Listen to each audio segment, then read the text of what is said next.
"Get out of my way, you useless old man." The voice, slick with arrogance and expensive whiskey, cut through the low hum of the exclusive lounge. A hand slammed into the frail shoulder of the janitor, sending him stumbling back. The old man's worn-out mop clattered against the polished marble floor, the dirty water splashing against the pristine leather shoes of the bar's owner, Mr. Sterling. The old man, Arthur, caught his balance against a wall, a quiet gasp escaping his lips, his hand instinctively going to his hip where a deep, ancient pain flared to life. He said nothing, his pale blue eyes simply watching the man who had just assaulted him. He had seen worse. So much worse. For a moment, the opulent bar faded away, replaced by the deafening roar of rotor blades and the acrid smell of smoke. The memory was gone as quickly as it came, leaving only the dull ache and the cold glare of his employer. If you believe every hero, no matter how they look today, deserves our undying respect, type honor in the comments below. Arthur Penhaligon had been cleaning floors at the Gilded Cage for 3 years. It was a job, nothing more. It kept his small apartment warm and put food on the table. At 74, his options were limited. A bad leg, a souvenir from a lifetime ago in a jungle far from home, made most physical labor difficult. But mopping, sweeping, polishing brass that he could manage. He moved slowly, methodically, a ghost in the background of a world of glittering wealth and careless success. The patrons and staff barely saw him. He was just part of the furniture, a silent, stooped figure in a faded gray jumpsuit. They didn't know that the hands that now held a mop once held the fate of his entire platoon. They didn't see the steel in his spine, hidden by the curvature of age. They just saw a tired old man, easily dismissed, easily forgotten. Arthur preferred it that way. The quiet was a balm on old wounds, a peace he had fought dearly to earn. He never spoke of his past. The medals, including the Purple Heart, were tucked away in a dusty box under his bed, silent witnesses to a life he no longer lived. Mr. Sterling, the owner, was the antithesis of Arthur. Young, brash, and dripping with inherited wealth, he saw the world as his personal playground and its people as pawns. He treated Arthur with a particular brand of disdain, often making snide remarks about his age and his limp. "Picking up the pace today, are we, Grandpa?" he'd sneer, striding past without a second glance. Try not to break a hip before closing time. Arthur never responded. He would simply dip his head, his face an impassive mask, and continue his work. His silence seemed to infuriate Sterling even more, a quiet rebellion the millionaire couldn't comprehend or crush.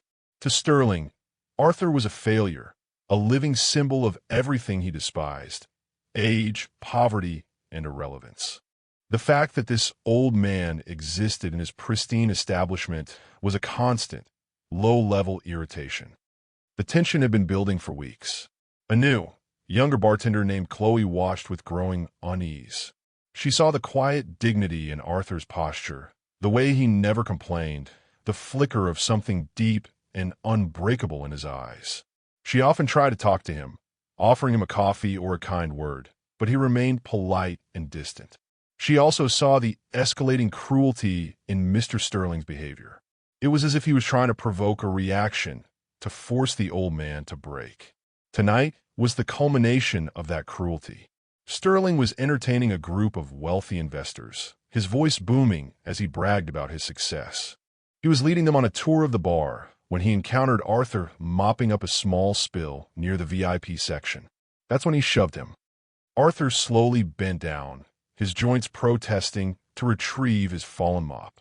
The splash of dirty water on Sterling's $1,000 shoes was an unforgivable offense in the millionaire's eyes. "Look what you've done, you clumsy old fool," Sterling bellowed, his face turning a blotchy red. "You've probably ruined them. These shoes cost more than you make in a month." He kicked the bucket, sending it skittering across the floor, sloshing more water everywhere. The investors chuckled uncomfortably. The other staff members looked at the floor, their faces tight with fear and shame. Chloe, behind the bar, felt a surge of rage. Arthur, however, remained unervingly calm. He simply looked up at Sterling, his gaze level and clear. There was no fear in his eyes. There was no anger. There was only a profound and weary disappointment.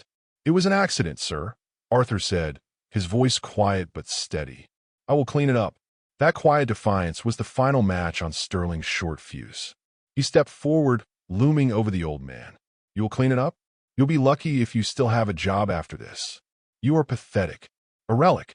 Why don't you just crawl away and die somewhere?" He punctuated his tirade by jabbing a finger hard into Arthur's chest. "You are nothing." That was the mistake. The physical contact, the utter contempt. Something in Arthur shifted. The mask of the humble janitor cracked. He didn't flinch. He didn't cower. He slowly straightened up, the movement erasing some of the years from his frame. His eyes, once pale and distant, now held a glint of cold fire. He met Sterling's furious gaze and spoke, his voice no louder than before, but now imbued with an authority that seemed to come from the very bedrock of the earth. "You have no idea who you're talking to," he said softly.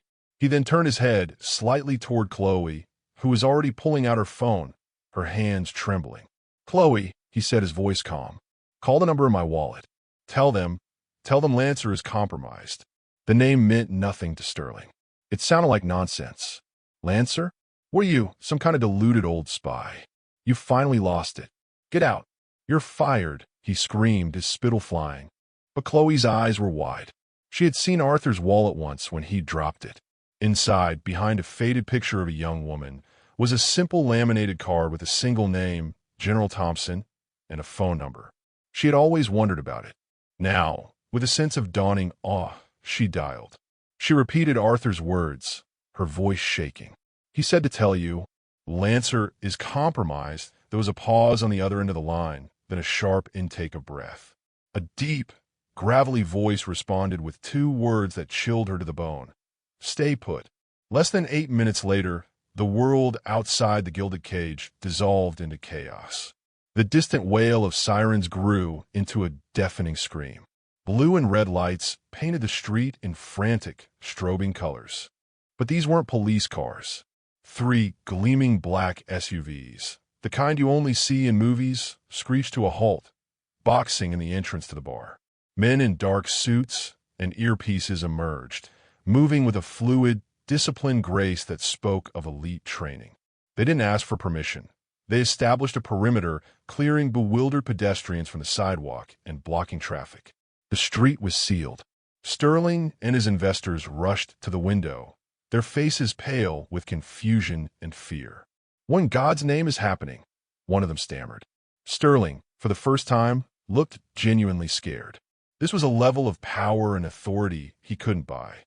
The rear door of the lead SUV opened. Out stepped a man who commanded attention without saying a word. He was tall and broad-shouldered, in his late 60s, with silver hair cropped short and a face that looked like it was carved from granite. He wore the immaculate uniform of a 4-star general of the United States Army, his chest a testament to a lifetime of service, covered in a dazzling array of ribbons and medals. This was General Marcus Thompson. He strode towards the entrance of the bar, his 2 aides flanking him. The suited men parted for him like the Red Sea. He entered the gilded cage, and a hush fell over the room. Every eye was on him.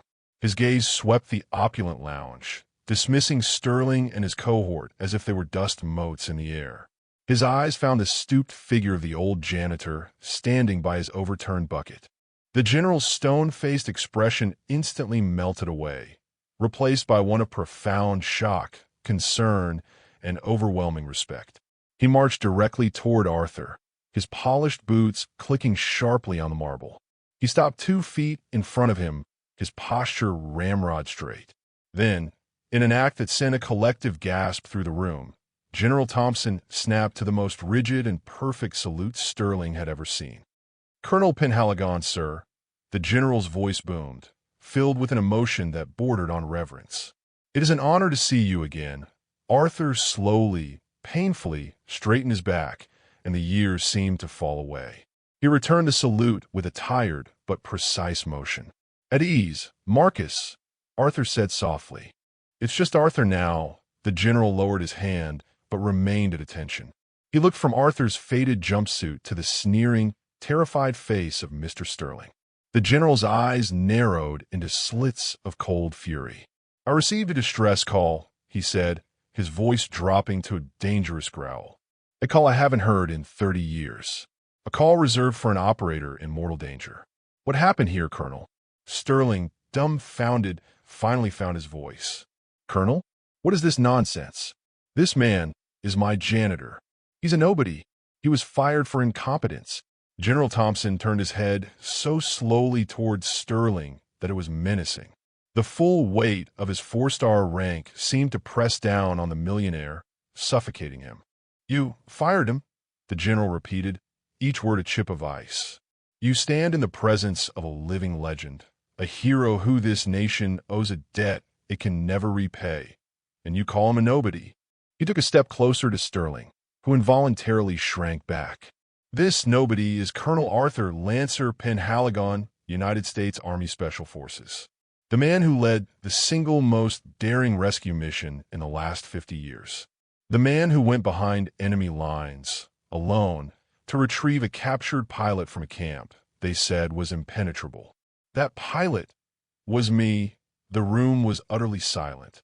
You could have heard a pin drop. The general's gaze was fixed on Sterling, but his words were for everyone. "He took 3 bullets to his leg and hip getting me out of there.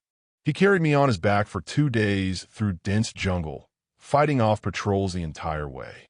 The limp you probably mock him for? That's the price he paid for my life. That Purple Heart he was awarded? He earned it with his own blood, saving a man who would one day become a general." He pointed a finger at the medals on his own chest. "Every one of these, every star on my shoulder, I owe to him, to his courage, to his sacrifice." He turned his back on the trembling Sterling and faced Arthur again, his expression softening. "Arthur, why are you here? Why didn't you call me? We looked for you for years after you retired." "You just vanished." Arthur offered a small, sad smile. "My wife, Helen, she got sick. The treatments, they took everything we had. After she passed, there wasn't much left. A man's got to work, Marcus. Pride is a luxury." The general's face was a mask of grief and shame. "Pride? Arthur, your existence is a point of pride for this entire nation."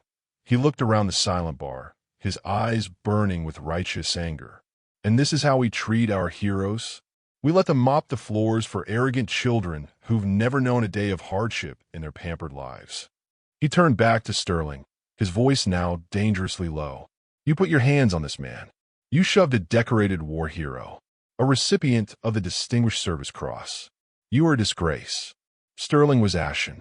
His entire world, built on money and status, had just been publicly dismantled by a man who wielded a power he couldn't begin to fathom. He opened his mouth, but no words came out. I didn't know," he finally whispered, his voice cracking. "You didn't know," the general repeated, his voice laced with contempt. "That's the point. You shouldn't have to know. You should treat every person with respect, especially your elders. You never know the battles they've fought, the mountains they've climbed, or the lives they've saved." The general signaled to one of his aides, who stepped forward with a folded garment bag. "Your days of mopping floors are over, Colonel," the general said gently to Arthur. "You're coming with me." He helped Arthur out of the gray jumpsuit, revealing the old man's thin frame. The aide helped him into the crisp, decorated classy uniform from the bag. As Arthur buttoned the jacket, he seemed to transform. The stooped janitor was gone, replaced by the ghost of the soldier he once was, a man of honor, strength, and immense dignity. The resolution was swift and absolute. News of the incident spread like wildfire. Mr. Sterling's investors quietly pulled their funding, and his reputation was shattered overnight. The gilded cage became a symbol of disrespect, its tables sitting empty as patrons took their business elsewhere. Within a month, he was forced to sell. General Thompson ensured Arthur wanted for nothing. He was given a comfortable pension, full medical benefits, and a quiet home near the base where he could be among fellow veterans. The story served as a stark, powerful reminder. True wealth isn't measured in dollars, but in character. True strength isn't in a title, but in the silent sacrifices made for others. The final, lingering image was not of Sterling's downfall, but of something far more profound. It was of two old soldiers, Arthur Penhaligon and Marcus Thompson, sitting together at the National Cemetery, placing flowers on a comrade's grave. They didn't speak much. They didn't have to. In the shared silence, there was a bond forged in fire and a respect that transcended rank and time. They were brothers, and one had finally come home. The world is full of forgotten heroes living quiet lives among us.